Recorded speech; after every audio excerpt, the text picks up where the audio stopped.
Another mainstream talking point as well, interest rates are going to go up, so gold and silver have to go down. Well, the 1970s speak entirely against that because interest rates went up for the whole decade, and gold went from $35 to $850, $875, whatever. So that's kind of a misnomer, but understand if interest rates go up, it blows up the debt bubble. You've got to ask yourself, why did I buy gold? Why did I buy silver in the first place? Do you know why you own gold or silver? Do you own gold or silver because it was going up or because you thought it was going to go up? First off, gold and silver don't do anything. They don't go up. They don't go down. They are a piece of metal that we've been fooled into pricing in fiat terms, in dollars, in yen, in euros, what have you. The way it should be, the price should be quoted is right now, the dollar is 1/4000th of an ounce of gold. 25 years ago, gold was 1/300th. If you look at gold as being priced in dollars, it's not as shocking that the price is going from 300 to 4,000 or 5,600, whatever the high was. But it is more shocking if you're looking at the dollar that's being priced by gold going from 1/300th to 1/4000th. That's a complete and utter crash of what's the number, 93%, whatever, loss of purchasing power versus real money in 25 years. But yet, that's not the way it's viewed. It's viewed as, oh, gold's going up or silver's going up. And that's not the case. Getting back to the gut check, you need to go back to before the first time you bought an ounce of gold or bought an ounce of silver. Why did you do that? Were you worried about the finances of the U.S. government? Were you worried about the finances of the government, whatever country you live in? Were you worried about fiat melting down? Well, that's what has happened and has been happening for the last 25 years. So we get this pullback.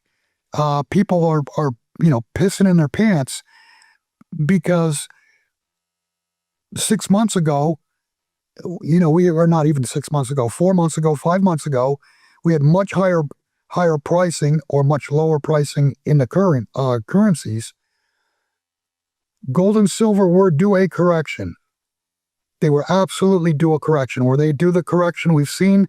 I think it's way overdone, especially in silver.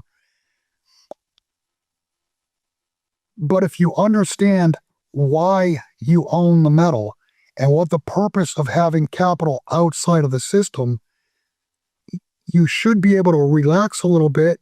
And if you have funds that are still in the banking system or still in the system, now is a perfect opportunity to get those funds out of the system, into metal, into your hands with no counterparty risk and no default risk. And that's the key, no default risk. We live in a world that is basically insolvent.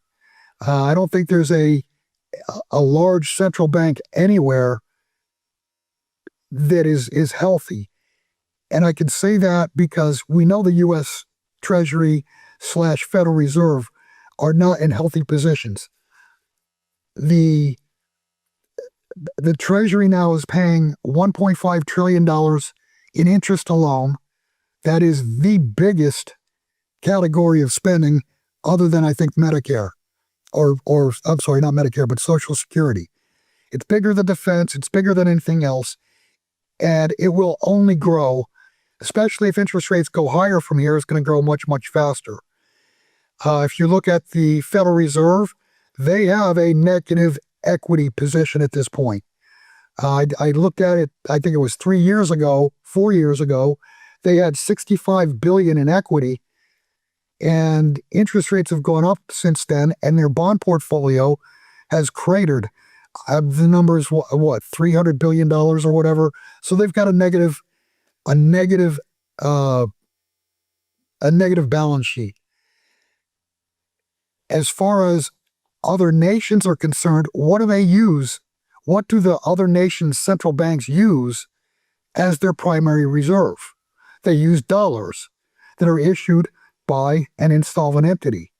So you're looking at a financial system literally with no foundation at all. And when this is all said and done, people are going to find out that the only monetary foundation you can have is something real. Now, it doesn't have to be gold, doesn't have to be silver. It could be a commodities basket, like the BRICS are proposing. But in that basket, they're proposing that 20 to 40% of that basket be gold, and then of course silver, and they're going to have oil, et cetera, et cetera. But the bottom line is, we've been living in a fantasy world for however long, because the currencies are nothing. The currencies are, they have no backing other than from the issuer, and these issuers are insolvent. The other thing you mentioned earlier was people asking you, and I get the same question from subscribers, from viewers on an ongoing basis every month. When will the dollar collapse? When will the dollar collapse? When things are happening on a gradual enough basis, people keep looking in the wrong, they're being told to look for the wrong unit of measure, rather than realizing that gold has been, is, and will always be the unit of measure. Any further expounding that you want to do on that? No, I think that pretty much sums it up right there. I mean, gold is the measuring stick. If you look at the Dow Jones or the S&P 500 in terms of gold, it's not even close to an all-time high.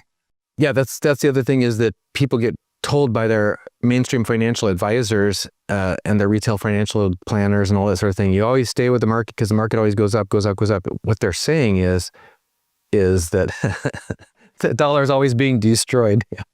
Well, it's a slow motion devaluation, if you will. If you look at currencies that have blown up because of hyperinflation, you initially see a stock market that gets hit 30 to 50%, and then all of a sudden it turns and just does nothing but go up. But it goes up slower than the currency goes down.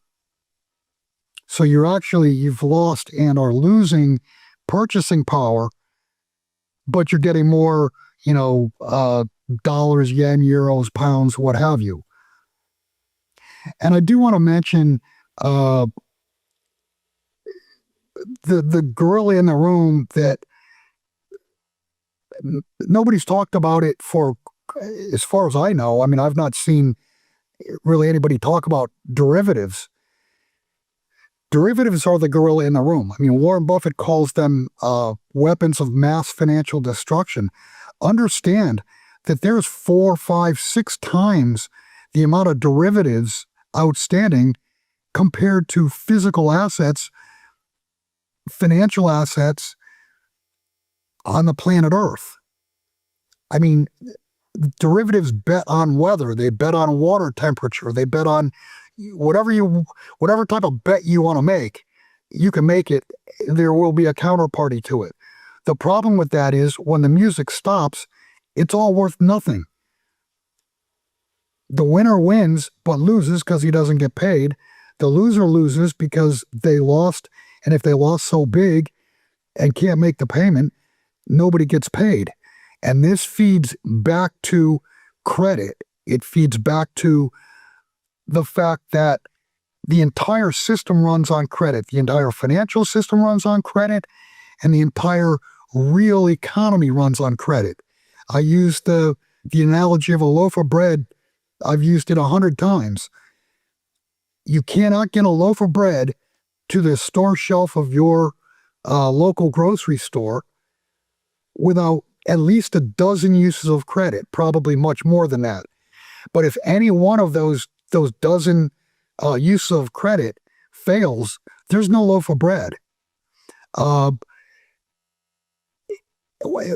of interest is, I understand over the last 24 hours, credit cards have not been working in Japan. Ask yourself, what would your world look like if that went on for 3, 4, 5 days, a week, 2 weeks? If credit cards didn't work, what's the world going to look like? And that's just credit cards. What if bank credit goes away? Another mainstream talking point as well, interest rates are going to go up, so gold and silver have to go down. Well, the 1970s speak entirely against that, because interest rates went up for the whole decade, and gold went from $35 to $850, $875, whatever. So that's kind of a misnomer, but understand, if interest rates go up, it blows up the debt bubble. Think about the U.S. Treasury. I think in the next 12 months, of the 40 trillion or 39 trillion outstanding, I think there's 10 or 11 trillion that has to be refinanced or rolled over. And it rolls over at a higher rate, which means the debt service amount goes up. What happens to and we're starting to see this, what happens to a commercial real estate venture or any corporate venture that have bonds that got to be rolled over? And they were at 3%, and now they're at 6 or 7%. Is that manageable? Will that work? The bottom line is higher rates. We saw Paul Volcker come in 1980 and raise interest rates and continue to raise interest rates, and it worked because it wrung out the speculation, it wrung out the excess. It put the brakes on inflation. But the balance sheets of the world at that time could handle it. The balance sheets of the world today cannot handle higher interest rates. Higher interest rates will blow this debt bubble.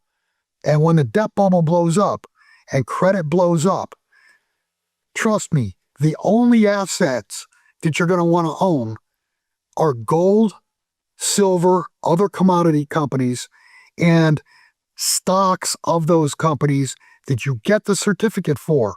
Because don't forget about the great taking. The plan is to take your assets.